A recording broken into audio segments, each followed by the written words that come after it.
Hi ಎಲ್ರಿಗೂ ನಮಸ್ಕಾರ. So ಇವತ್ತಿನ ಈ ವ್ಲಾಗ್ ಬಂದು ನಾನು ಡಿಸೆಂಬರ್ ಕ್ರಿಸ್ಮಸ್ ಟೈಮಲ್ಲಿ ಬ್ಯಾಂಗ್ಳೂರಿಗೆ ಹೋಗಿದ್ದೆ. ಸೊ ಅವತ್ತಿನ ವೀಡಿಯೋನ ನಾನು ಇಷ್ಟು ಲೇಟಾಗಿ ಎಡಿಟ್ ಮಾಡಿ ಪೋಸ್ಟ್ ಮಾಡ್ತಾ ಇದ್ದೀನಿ. ಸೊ ಕ್ರಿಸ್ಮಸ್ ಟೈಮಲ್ಲಿ ಒಂದು 2-3 ದಿನ ರಜಾ ಇತ್ತು ಅಂತ ಹೇಳಿ ಬ್ಯಾಂಗ್ಳೂರಿಗೆ ಹೋಗಿದ್ದೆ. ಪ್ರೆಗ್ನೆನ್ಸಿ ಟೈಮಲ್ಲಿ ನಾನು ಊರಿಗೆ ಬಂದವಳು. ಆಮೇಲೆ ಬೆಂಗಳೂರಿಗೆ ಹೋಗೋಕ್ಕೆ ಆಗಿರಲಿಲ್ಲ.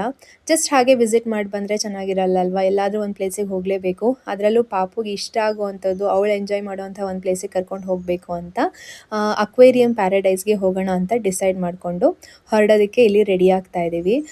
ಮೊದಲೆಲ್ಲ ಧೃತಿಗೆ ರೆಡಿ ಮಾಡೋದು ಅಂತಂದರೆ ಸ್ವಲ್ಪ ಈಸಿ ಅಂತ ಅನ್ನಿಸ್ತಾ ಇತ್ತು. ಆದರೆ ಈಗಂತೂ ದಿನದಿಂದ ದಿನಕ್ಕೆ ಹಠ ಜಾಸ್ತಿ, ತಲಹಟೆ ಜಾಸ್ತಿ ಆಗಿದೆ.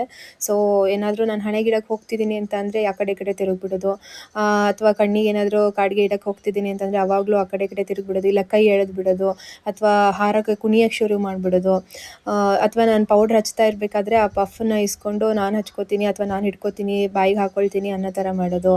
ಸೊ ಈ ಥರ ಹಠಗಳು ಜಾಸ್ತಿ ಆಗಿಬಿಟ್ಟಿದೆ. ಸೊ ಅವಳನ್ನ ರೆಡಿ ಮಾಡೋದೇ ನನಗೊಂದು ದೊಡ್ಡ ಟಾಸ್ಕ್ ಆಗಿಬಿಟ್ಟಿದೆ. ಅಷ್ಟು ದಿನದಿಂದ ದಿನಕ್ಕೂ ತಲಹರಟೆ ಆಗ್ತಾ ಇದ್ದಾಳೆ. ಸೊ ನಾನು ಹಣೆಗೆ ಬೊಟ್ಟೆಲ್ಲ ಇಟ್ಟು ಪೌಡ್ರೆಲ್ಲ ಹಚ್ಚಿ ಕೊಟ್ಟೆ. ಅವರಪ್ಪ ನಾನು ಡ್ರೆಸ್ ಹಾಕ್ತೀನಿ ಕೊಡು ಅಂತ ಹೇಳಿ ಅವಳಿಗೆ ಪ್ಯಾಂಟು ಶರ್ಟನ್ನು ಹಾಕ್ತಾ ಇದ್ದಾರೆ. ಅವ್ರ ಹತ್ರನೂ ಅಷ್ಟೇ, ಒಂದು ಕಾಲಿಗೆ ಪ್ಯಾಂಟ್ ಹಾಕೋ ಅಷ್ಟೊತ್ತಿಗೆ ಇನ್ನೊಂದು ಕಾಲಿಂದ ತೆಕ್ಕೊಳ್ಳೋದು, ಇಲ್ಲ ಇನ್ನೊಂದು ಶರ್ಟ್ ಹಾಕಬೇಕಾದ್ರೆ ಒಂದು ಕೈಗೆ ಹಾಕೋ ಅಷ್ಟೊತ್ತಿಗೆ ಇನ್ನೊಂದು ಕೈಯಿಂದ ತೆಕ್ಕೊಳ್ಳೋದು. ಸೊ ಈ ಥರ ಮಾಡ್ತಾಯಿದ್ಲು. ಸೊ ಅಂತೂ ಇಂತೂ ಫೈನಲಿ ಅವರಪ್ಪ ಅವಳನ್ನು ಚೆನ್ನಾಗಿ ರೆಡಿ ಮಾಡಿದ್ರು. ನಾವು ಹೊರಟಿರೋದು ಅರೌಂಡ್ ಬೆಳಗ್ಗೆ 10-10:30 ಆಗಿತ್ತು. ಸೊ ವಿಜಯನಗರ, ಅತ್ತಿಗುಪ್ಪೆ ಈ ರೂಟಲ್ಲಿ ನಾವು ಹೋಗ್ತಾ ಇದ್ವಿ. ಸೊ ಈ ಅಕ್ವೇರಿಯಂ ಪ್ಯಾರಡೈಸ್ ಬಂದು ಇರೋದು JC ರೋಡು, ಈ TV ಟವರ್ ಆಪೋಸಿಟಲ್ಲಿದೆ ಅದು. ಅಕ್ವೇರಿಯಂ ಪ್ಯಾರಡೈಸ್ ಅಕ್ಕಪಕ್ಕದಲ್ಲೇ ಫನ್ ವರ್ಲ್ಡ್ ಮತ್ತು snow world or snow city ಅದು ಕೂಡ ಇದೆ. ಒಂದು ಶಾರ್ಟಲ್ಲಿ ನಾವು ಎಲ್ಲದನ್ನು ಮುಗಿಸ್ಕೊಂಡು ಬರ್ಬೋದು. ಆದರೆ ನಾವಿವಾಗ ಅಕ್ವೇರಿಯಂ ಪ್ಯಾರಡೈಸ್ಗೆ ಮಾತ್ರ ಹೋಗ್ತಿದ್ದೀವಿ, ಇನ್ಯಾವುದಕ್ಕೂ ಹೋಗಲಿಲ್ಲ. ಸೊ ನಾವು ಕ್ರಿಸ್ಮಸ್ ದಿನ ಹೋಗಿದ್ದರಿಂದ ತುಂಬಾ ರಶ್ ಇತ್ತು, ಎಲ್ಲರಿಗೂ ರಜೆ ಇತ್ತಲ್ವ. ಸೊ ತುಂಬ ಜನ ಬಂದಿದ್ದರು. ಸೊ ಪಾಪುನ ಕೈಯಲ್ಲಿ ಎತ್ಕೊಂಡು ಸುಮಾರು ಹೊತ್ತು ತಿರುಗ್ಸೋಕ್ಕಾಗಲ್ಲ ಅಂತ ನಾವು ಕ್ಯಾರಿ ಬ್ಯಾಗನ್ನು ತೊಗೊಂಡು ಹೋಗಿದ್ವಿ. ಸೊ ಅವರಪ್ಪ ಕ್ಯಾರಿ ಬ್ಯಾಗಲ್ಲಿ ಅವಳನ್ನು ಕೂರಿಸ್ಕೊಂಡು ಕರ್ಕೊಂಡು ಹೋಗ್ತಾಯಿದ್ರು. ಸೊ ಇದು ಅಕ್ವೇರಿಯಂ ಪ್ಯಾರಡೈಸ್ನ ಎಂಟ್ರಿ. ಸೊ ಇಲ್ಲಿ ಕ್ರಿಸ್ಮಸ್ ಥೀಮಲ್ಲಿ ಕ್ರಿಸ್ಮಸ್ ಟ್ರೀನ ಮಾಡಿದರು. ಆ ಕ್ರಿಸ್ಮಸ್ ಟ್ರೀ ಒಳಗಿಂದನೇ ನಾವು ಒಳಗೆ ಹೋಗಬೇಕು ಅನ್ನೋ ಥರ ಮಾಡಿದರು. ಪ್ಯಾರಡೈಸ್ ಒಳಗೆ ನಮ್ಮ ಎಲ್ಲ ಬ್ಯಾಗನ್ನು ಅಲೋ ಮಾಡಲ್ಲ. ಏನಾದರೂ ಮಕ್ಕಳಿಗೆ ಬೇಕಾಗಿರುವಂಥ ಎಸೆನ್ಷಿಯಲ್ಸ್ ಇತ್ತು, ಮಿಲ್ಕ್ ಬಾಟಲ್ಲು ಅಥವಾ ವಾಟರ್ ಬಾಟಲು, ಸೊ ಈ ಥರದ್ದನ್ನು ಮಾತ್ರ ಅಲ್ಲಿ ಅಲೋ ಮಾಡ್ತಾರೆ. ಸೊ ಅವರೇ ಒಂದು ಕ್ಯಾರಿ ಬ್ಯಾಗ್ ಕೊಡ್ತಾರೆ.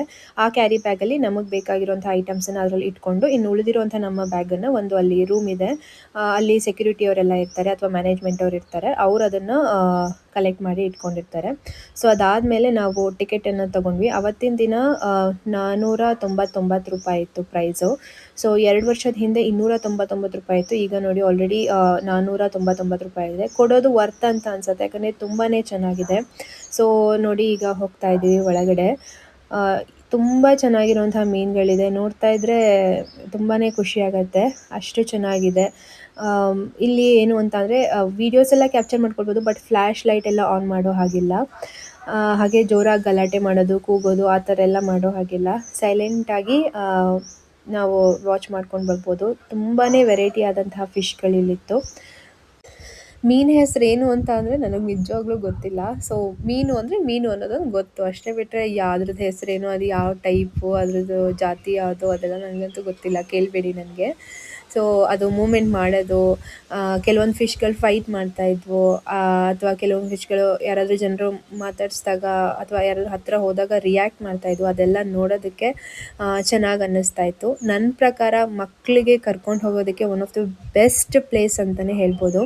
ಪಾಪುನೂ ಅಷ್ಟೇ ತುಂಬ ಚೆನ್ನಾಗಿ ಎಂಜಾಯ್ ಮಾಡ್ತಾಯಿದ್ಲು.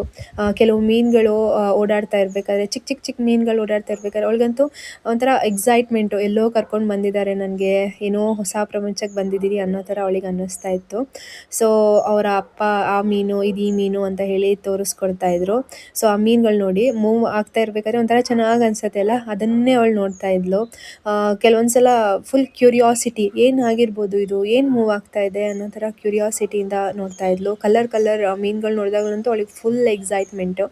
ತುಂಬ ಚೆನ್ನಾಗಿ ಎಂಜಾಯ್ ಮಾಡಿದ್ಲು. ನಿಮ್ಮ ಮನೇಲೂ ಮಕ್ಕಳಿದ್ರು ಅಂತ ಅಂದರೆ ಏನಾದರೂ ನೀವು ಬೆಂಗಳೂರಿಗೆ ಹೋದ್ರಿ ಅಥವಾ ನೀವು ಬೆಂಗಳೂರಲ್ಲೇ ಇದ್ದೀರಾ ಅಂತ ಅಂದರೆ ನನ್ನ ಸಜೆಷನ್ ಒಂದ್ಸಲ ಇಲ್ಲಿಗೆ ಹೋಗಿ ಬನ್ನಿ. ತುಂಬ ಚೆನ್ನಾಗಿದೆ, ನೀವು ಕೂಡ ಎಂಜಾಯ್ ಮಾಡ್ತೀರಾ. ಮಕ್ಕಳಿಗೆ ಅಂತಲೇ ಅಲ್ಲ, ದೊಡ್ಡವರು ಕೂಡ ಹೋಗಿ ಬರ್ಬೋದು, ತುಂಬಾ ಚೆನ್ನಾಗಿದೆ. ಹಾಗೆ ಇಲ್ಲಿ ಒಂದು ವಾಟರ್ ಫಾಲ್ ಥರ ಆರ್ಟಿಫಿಷಿಯಲ್ ಆಗಿ ಮಾಡಿದ್ದಾರೆ. ಅದು ಅಷ್ಟೇ ಆರ್ಟಿಫಿಷಿಯಲ್ ಆಗಿ ಮಾಡಿದ್ದಾರೆ ಅಂತ ಅನ್ಸೋದೇ ಇಲ್ಲ, ಅಷ್ಟು ರಿಯಲಿಸ್ಟಿಕ್ ಫೀಲ್ ಕೊಡುತ್ತೆ ನೋಡಿ. ಸೊ ಹೀಗೆ ವಾಟರ್ ಫಾಲ್ ಕೆಳಗಡೆ ಬೀಳೋ ಥರ ಕೆಳಗಡೆನೂ ಹೋಗ್ಬೋದು, ಹಾಗೆ ಮೇಲೆ ನಿಂತ್ಕೊಂಡು ಕೂಡ ವಾಟರ್ ಫಾಲನ್ನು ನೋಡ್ಬೋದು.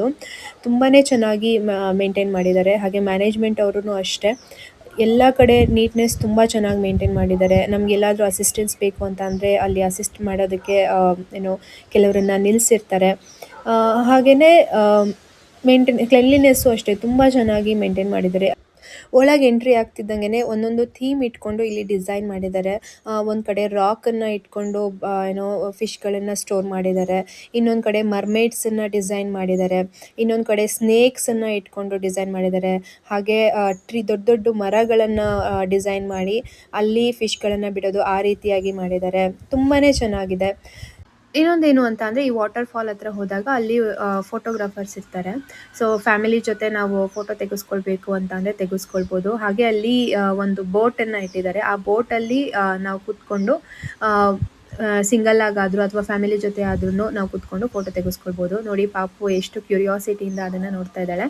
ಆ್ಯಕ್ಚುಲಿ ಆ ಗ್ಲಾಸ್ನೆಲ್ಲ ಟಚ್ ಮಾಡಬಾರ್ದು, ಬಟ್ ಇವಳು ಪಾಪು ನಾನು ಮುಟ್ತೀನಿ ಅದೇನೋ ಬರ್ತಾ ಇದೆ ಅನ್ನೋ ಥರ ಅವಳು ಎಕ್ಸೈಟ್ಮೆಂಟಲ್ಲಿ ಮುಟ್ಟೋದಕ್ಕೆ ಟ್ರೈ ಮಾಡ್ತಾ ಇದ್ಲು. ಸೊ ಅದ್ರ ನೆಕ್ಸ್ಟು ಇಲ್ಲಿ ಒಂದು ದೊಡ್ಡ ಶಿಪ್ ಅಂದರೆ ಟೈಟಾನಿಕ್ ಶಿಪ್ ಥರ ನಿಲ್ಲಿಸಿ ಹಾಗೆ ಅವತಾರ್ ಥೀಮಲ್ಲಿ ಮಾಡಿದ್ದಾರೆ. ಇದು ಅಷ್ಟೇ ತುಂಬಾ ಬ್ಯೂಟಿಫುಲ್ಲಾಗಿ ಬಂದಿದೆ. ಇದನ್ನು ಪ್ಲ್ಯಾನ್ ಮಾಡಿರೋಂತಹ ವ್ಯಕ್ತಿ ಯಾರಿದ್ದಾರೆ ಅವರಿಗೆ ತುಂಬ ಥ್ಯಾಂಕ್ಸ್ ಅಂತ ಹೇಳಬೇಕು. ಅಷ್ಟು ಚೆನ್ನಾಗಿ ಡಿಸೈನ್ ಮಾಡಿದ್ದಾರೆ. ಸೊ ಈ ಅವತಾರ್ ಥೀಮ್ ಆದಮೇಲೆ ನೆಕ್ಸ್ಟ್ ಬರೋದೇನೆ ವಾಟರ್ ಟನಲ್. ಸೊ ನೋಡಿ ಈ ಟನಲ್ಗೆ ನಾವಿವಾಗ ಎಂಟ್ರಿ ಆಗ್ತಾ ಇದ್ದೀವಿ. ಸೊ ಇಲ್ಲಂತೂ ತುಂಬಾ ಚೆನ್ನಾಗಿ ಎಕ್ಸ್ಪೀರಿಯನ್ಸ್ ಆಗುತ್ತೆ. ನಮ್ಮ ತಲೆ ಮೇಲ್ಗಡೆಯಿಂದ ಫಿಶ್ಗಳು ಬರ್ತಾ ಇರುತ್ತೆ, ಶಾರ್ಕ್ ಬರ್ತಾ ಇರುತ್ತೆ, ಸಣ್ಣ ಸಣ್ಣ ಸಣ್ಣ ಮೀನುಗಳು ಬರ್ತಾ ಇರುತ್ತೆ. ಅದನ್ನೆಲ್ಲ ನೋಡೋದಕ್ಕೇ ತುಂಬ ಖುಷಿ ಅನಿಸುತ್ತೆ.